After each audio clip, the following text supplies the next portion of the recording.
ही बड़ा अजर वाला महीना है और सवाब वाला महीना है। अब कुछ लोग ऐसे होते हैं जो ज़कात के हकदार होते हैं, यानी उनकी इस्तात होती है कि वो ज़कात दे अपने माल का हिसाब किताब करके, लेकिन ऐसे लोग अगर ज़कात नहीं निकालते हैं तो फिर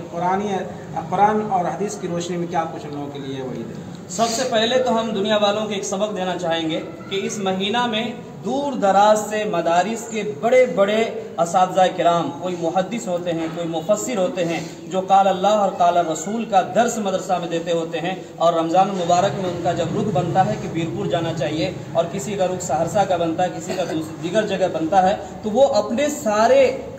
अपने कुर्बानियों को छोड़ करके वो आ जाते हैं। तो ऐसे वक्त में जिस बस्ती में, जिस गांव में, जिस मस्जिद में वो आलिम जाए तो उसके लिए अपने लिए सादत समझना चाहिए, क्योंकि नबी के बाद सबसे बड़ा दर्जा अल उलमा वरसतुल अंबिया का है,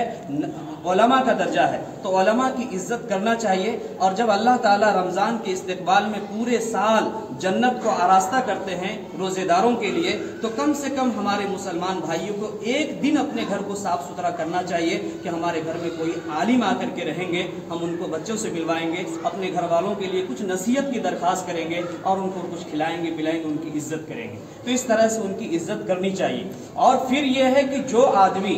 जिसके ऊपर ज़कात फ़र्ज है, मसलन तिजारत का माल है, उनके पास नगद कैश रुपया है, सोना चांदी है, तमाम को इकट्ठा करने के बाद आज के ज़माने के हिसाब से तकरीबन 40 या 45 हज़ार रुपया अगर है उनके पास, तो वो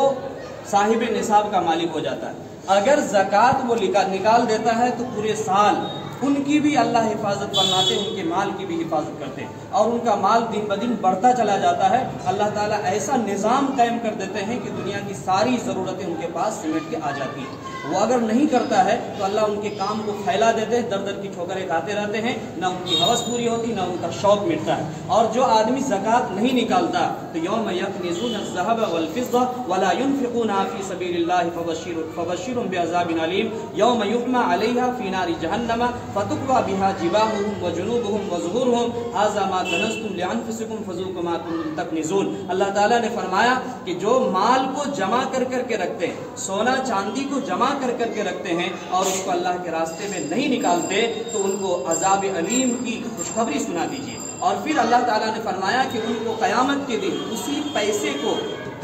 उसी पैसा को जहन्नम की आग में जला करके उनके पेशानी को दागा जाएगा, क्योंकि जब वसूलने के लिए पैसा लेने के लिए आते हैं सबसे पहले पेशानी चढ़ा करके बोलता है, या मुंह घुमा लेता है, या छुप जाता है, और उसके बाद उसके पीठ को दागा जाएगा, उनके कमर को दागा जाएगा, क्योंकि पीठ फेर करके वो देख करके भाग जाते हैं कि मेरे पैसा में कमी हो जाएगा। अल्लाह की कसम, हुज़ूर अकरम सल्लल्लाहु अलैहि वसल्लम ने फरमाया कि जो माल का ज़कात निकालता है अल्लाह हरगिज़ उसके माल में कमी नहीं देता, बल्कि उसको इजाफा करता है। इसलिए हर साहिब खैर मुसलमानों को और हमारे हिंदू बिरादरी को भी चाहिए कि उनको माल ज़्यादा है तो अपने पड़ोसी का ख्याल रखें, गरीब मिस्कीन का ख्याल रखें। आज हुरन के अंदर जो आग लगी है, मैं जामियातुल कासिम को बहुत दिल से खैर मकदम करता हूँ, मुफ्ती अंसार साहब हैं, और इसी तरह से इमारत शरिया ने बहुत सारे रिलीफ उनके पास